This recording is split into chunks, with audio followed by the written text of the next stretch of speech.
Et vous, après la Coupe du Monde, vous partez où?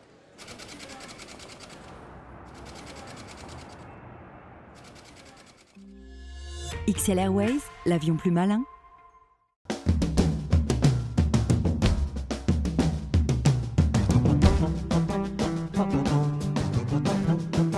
L'Allemagne a gagné la Coupe du Monde, ne mégotons pas, elle a mérité son titre. Évidemment, les Argentins pourront dire avec des si Higuaín, si d'autres avaient marqué ce qu'ils auraient pu, l'histoire de cette finale aurait été une autre. Et on garde en mémoire, pendant cette belle Coupe du Monde, le Costa Rica qui a sorti l'Italie et l'Angleterre. On garde les matchs extraordinaires de l'Algérie, par exemple, contre l'Allemagne, même du Ghana contre l'Allemagne. On garde des histoires. L'équipe de France a fait une bonne campagne. Le Brésil, et ça on l'a toujours en mémoire, a été une équipe fantôme. J'y ai cru à l'équipe du Brésil. Moi-même, j'ai été complètement pris en fait par le mensonge de cette équipe du Brésil qui nous promettait tant.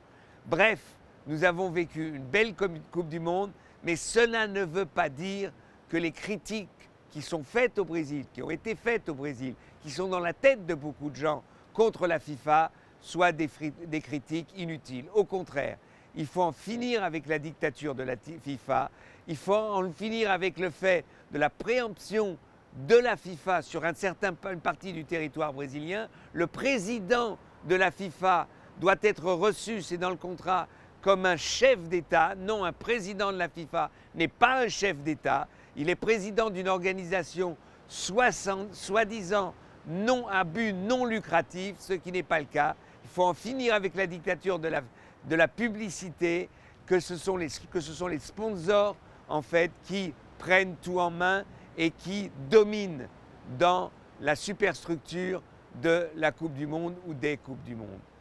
Voilà, donc c'était pour moi une très belle expérience, ce voyage pendant près de plus d'un mois en Brésil.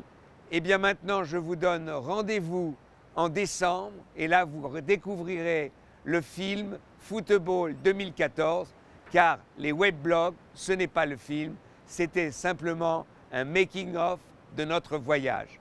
Rendez-vous en décembre.